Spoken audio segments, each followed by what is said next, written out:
ప్రజల ఆరోగ్యాన్ని దృష్టిలో పెట్టుకుని ఏలేశ్వరం మున్సిపల్ పి సూర్యప్రకాష్ పట్టణంలో ప్రత్యేక పారిశుధ్య డ్రైవ్ను ప్రారంభించారు. 5వ వార్డులో మున్సిపల్ కార్మికులతో కలిసి ఈ కార్యక్రమాన్ని చేపట్టారు. ఈ సందర్భంగా మున్సిపల్ కమిషనర్ మాట్లాడుతూ పరిసరాల పరిశుభ్రతతోనే డెంగ్యూ, మలేరియా వంటి అంటువ్యాధులకు దూరంగా ఉండవచ్చని ఉద్ఘాటించారు. పట్టణ ప్రజలు తమ ఇళ్ల వద్ద పరిసర ప్రాంతాలలో తప్పనిసరిగా శుభ్రత పాటించాలన్నారు. ముఖ్యంగా దోమలు వృద్ధి చెందేందుకు కారణమయ్యే ఖాళీ టైర్లు, పాత కూలర్లు, కొబ్బరి బోండాలు వెంటనే తొలగించాలని ఆయన కోరారు. కాలువల్లో చెత్తాచెదారం వేయడం వలన నీరు నిలిచిపోయి దుర్వాసనతో పాటు దోమలు ఉత్పత్తి అవుతాయని, తద్వారా తీవ్ర జ్వరాలు వచ్చే ప్రమాదం ఉందని హెచ్చరించారు. కాబట్టి పట్టణ ప్రజలు అభివృద్ధికి సహకరించి పరిసరాలను పరిశుభ్రంగా ఉంచుకోవాలని విజ్ఞప్తి చేశారు. ఈ కార్యక్రమంలో శానిటేషన్ సిబ్బంది పాల్గొన్నారు.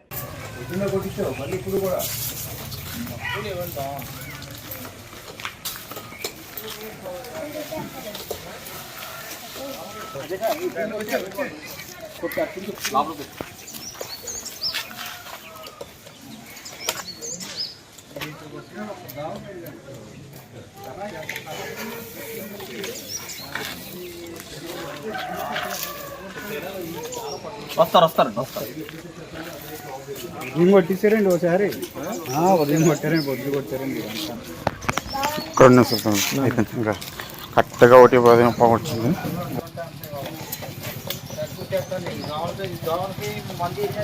చెత్త వేయకూడదు. డ్రైనేజ్ రాళ్ళు తీసేవా? రాళ్ళు తీసేస్తే రాళ్ళు కింద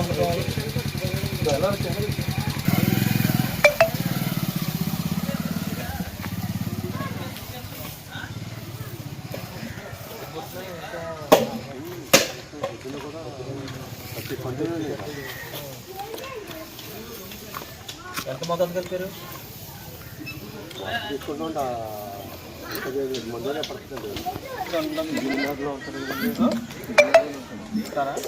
ఆయన ఒకసారి కలుపుకొని